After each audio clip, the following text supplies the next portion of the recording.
ಮಳೆ ಮತ್ತು ಆ ಭೀಕರ ನೆರಳು. ಬಂಗಲೆಯಿಂದ ಹೊರಬಂದ ಕಿರಣ್ಗೆ ತಾನು ಬದುಕಿದ್ದೇನೆ ಎಂಬ ನಂಬಿಕೆಯೇ ಇರಲಿಲ್ಲ. ಮಲೆನಾಡಿನ ರೌದ್ರಾವತಾರದ ಮಳೆ ಅವನ ಮೈಮೇಲಿನ ಗಾಯಗಳನ್ನು ತೊಳೆಯುವ ಬದಲು ನೋವನ್ನು ಹೆಚ್ಚಿಸುತ್ತಿದೆ. ಕಿರಣ್ ರಸ್ತೆಯಲ್ಲಿ ಓಡುತ್ತಿರುವಾಗ ಮಿಂಚು ಹೊಡೆದಾಗ ಕಿರಣ್ಗೆ ಕಂಡಿದ್ದು ಆ ಮರಗಳ ಮೇಲೆ ಅವನ ಗೆಳೆಯರ ದೋಣಿಗಳು ತಲೆಕೆಳಗಾಗಿ ನೇತಾಡುತ್ತಿವೆ. ಆದರೆ ಕಣ್ಣು ಮಿಟುಕಿಸುವುದರೊಳಗೆ ಅವು ಮಾಯವಾಗುತ್ತವೆ. 2. ಹಳ್ಳಿಯವರ ವಿಕೃತ ವರ್ತನೆ. ಕಿರಣ್ ಹಳ್ಳಿಯೊಳಗೆ ಬಂದಾಗ ಒಬ್ಬ ಮುದಿ ಮನುಷ್ಯ ರಸ್ತೆಯ ಮಧ್ಯೆ ನಿಂತು ತನ್ನ ಕೈಯನ್ನು ತಾನೇ ಕೊಯ್ದುಕೊಳ್ಳುತ್ತಾ ನಗುತ್ತಿದ್ದಾನೆ. ಕಿರಣ್ ಸಹಾಯ ಕೇಳಿದಾಗ ಆ ಮುದುಕ ಕಿರಣ್ನ ಮುಖ ಮುಟ್ಟಿ, ಅವಳು ನಿನ್ನನ್ನು ಬಿಟ್ಟಿಲ್ಲ ಕಿರಣ್, ನಿನ್ನ ಬೆನ್ನಿನ ಮೇಲೆ ಅವಳು ಸವಾರಿ ಮಾಡುತ್ತಿದ್ದಾಳೆ ನೋಡು ಎಂದು ವಿಕಟವಾಗಿ ನಗುತ್ತಾನೆ.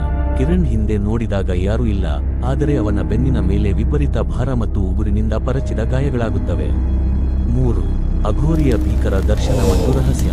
ಕಿರಣ್ ಸ್ಮಶಾನದ ಒಳಗೆ ಬಿದ್ದಾಗ ಅಘೋರಿ ಸಾಧು ಅಟ್ಟಹಾಸದಿಂದ ನಗುತ್ತಾ ಬಂಗಲೆಯ ಇತಿಹಾಸ ಬಿಚ್ಚಿಟ್ಟರು. 100 ವರ್ಷಗಳ ಹಿಂದೆ ಆ ಬಂಗಲೆಯ ಮಾಲೀಕ ತನ್ನ ಆಸ್ತಿಗಾಗಿ ಸ್ವಂತ ತಂಗಿ ಮತ್ತು ಅವಳ ಪುಟ್ಟ ಮಗುವನ್ನು ಕೊಂದಿದ್ದ. ಸಾಯುವ ಮುನ್ನ ಆ ತಾಯಿ ತನ್ನ ರಕ್ತದಿಂದ ಶಾಪ ಬರೆದಿದ್ದಳು, ನನ್ನ ಮಗುವಿನ ಒಡವೆಗಳು ಈ ಮಣ್ಣಿನಲ್ಲಿ ಬೆರೆತು ಹೋಗುವವರೆಗೂ ಇಲ್ಲಿ ಕಾಲಿಟ್ಟ ಪ್ರತಿಯೊಬ್ಬನ ರಕ್ತವನ್ನು ನಾನು ಹೀರ್ತೀನಿ. 4. ಶಾಪ ವಿಮೋಚನೆಯ ದಾರಿ. ಸಾಧು ಎಚ್ಚರಿಸಿದರು, ಕಿರಣ್, ಆ ಬೆಳ್ಳಿಯ ಪೆಟ್ಟಿಗೆಯನ್ನು ತೆಗೆದು ಪವಿತ್ರ ಅಗ್ನಿಯಲ್ಲಿ ಸುಡಬೇಕು. ಆದರೆ ನೆನಪಿಡು, ನೀನು ಪೆಟ್ಟಿಗೆ ಮುಟ್ಟಿದ ತಕ್ಷಣ ಆ ಮುದುಕಿ ನಿನ್ನ ಮಾಂಸವನ್ನೇ ಹರಿದು ತಿನ್ನಲು ಬರ್ತಾಳೆ. ಸಾಧು ಕಿರಣ್ಗೆ ರಕ್ಷಣೆಗಾಗಿ ಮಂತ್ರಿಸಿದ ವಿಭೂತಿ ಮತ್ತು ದಿವ್ಯ ಲ್ಯಾಂಟರ್ನ್ ನೀಡಿದರು. 5. ಬಂಗಲೆಯೊಳಗೆ ನರಕ ದರ್ಶನ.